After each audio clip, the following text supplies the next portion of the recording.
విజయా విమలా వంద్యా వందారుజనవత్సలా వాగ్వాదినీ వామకేశీ వహ్నిమండలవాసిని. విజయ విశేషమైన జయమును కలిగినది.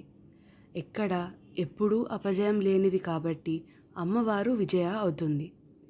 సుగుణాలను అలవరుచుకోవడానికి, సర్దుబాట్లు చేసుకోవడానికి కావలసిన అవకాశాలు కల్పించి విజయం పొందడానికి దోహదపడినది.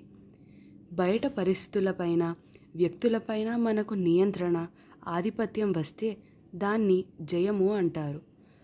మన మీద మనకు అంటే మన ఇంద్రియాలు, మనస్సు, అరిషడ్వర్గాలైన కామ, క్రోధ, లోభ, మోహ, మద మాత్సర్యాలపైన నియంత్రణ, ఆధిపత్యం వస్తే దాన్ని విజయము అంటారు. విమల మలినములు స్పృశింపనిది. ఏ మలినము అమ్మవారిని స్పృశించదు కాబట్టి అమ్మవారు విమల. అలాగే అమ్మవారి భావాలు పవిత్రంగా, ప్రపంచ సౌభాగ్యాన్ని కోరేవిగా ఉంటాయి కాబట్టి అమ్మవారు విమల. తనపై విజయాన్ని సాధించిన సాధకునికి విమలత్వము ఉంటుందని ఈ నామం సూచిస్తుంది. తనపై విజయము అంటే ఇంద్రియాలు, మనస్సు, అరిషడ్వర్గాలైన కామ, క్రోధ, లోభ, మోహ, మద మాత్సర్యాలపై నియంత్రణ, ఆధిపత్యం. వంద్య నమస్కరింపతగినది. సృష్టిలోని సమస్త జీవగణము, దేవతాగణము, త్రిమూర్తులు అంతా కూడా నమస్కరింపతగిన మూర్తి ఆ అమ్మవారు మాత్రమే. వందారు జనవత్సల నమస్కరించు శీలము గల జనులయందు వాత్సల్యము కలది.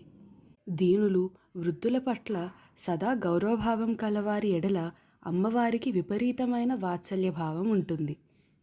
వాత్సల్యం అనగా తమకన్నా చిన్నవారి పట్ల ఉండే ప్రేమ.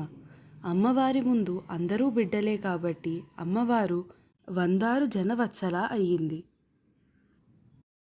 వాగ్వాదిని వాక్కులను చక్కగా వ్యక్తపరచగలుగుటకు ప్రేరణనిచ్చు పరావాగ్దేవత. వాక్కులతో సాధించలేనిది లేదు. వాక్కు శక్తిని ఇచ్చు దేవత వాగ్వాదిని.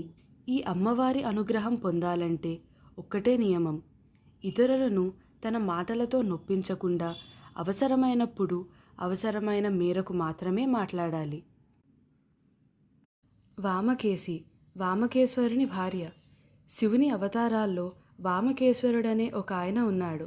ఈయన భార్య పేరు వామకేశి. ఈమె అమ్మవారి అంశమే. ఈ వామకేశ్వర పేరుతోనే ఒక తంత్రం కూడా ఉంది. దాని పేరు వామకేశ్వర తంత్రం. వామ అనగా అందమైన, కేసి అనగా కేశములు గలది అని విడదీసి అర్థం చెప్పుకుంటే అందమైన కురులు కలది అని ఇంకో అర్థం వస్తుంది. వహ్నిమండల వాసిని అగ్ని ప్రాకారమునందు వసించునది. శ్రీచక్రంలో మధ్యగా మొదట్లో ఉండే త్రికోణ చక్రం ఉంటుంది.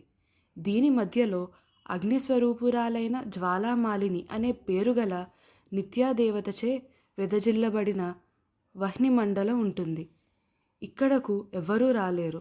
వచ్చిన భస్మమైపోతారు. అంటే మండలం మధ్యలో మార్తాండ భైరవ రూపంలో ఉండే అమ్మవారితో కలిసిపోతారు. విడిగా ఉన్నప్పుడు ఏ వస్తువుకైనా, వ్యక్తికైనా అస్తిత్వం ఉంటుంది, కానీ అగ్నితో కలిస్తే అగ్ని మాత్రమే ఉంటుంది, ఇతరం ఉండదు. మార్తాండ భైరవుడు అంటే సూర్యమండలం మధ్యలో ఉండే నారాయణమూర్తి. విజయా విమలా వంద్యా వందారుజనవత్సలా వాగ్వాదినీ వామకేశీ వహ్నిమండలవాసిని.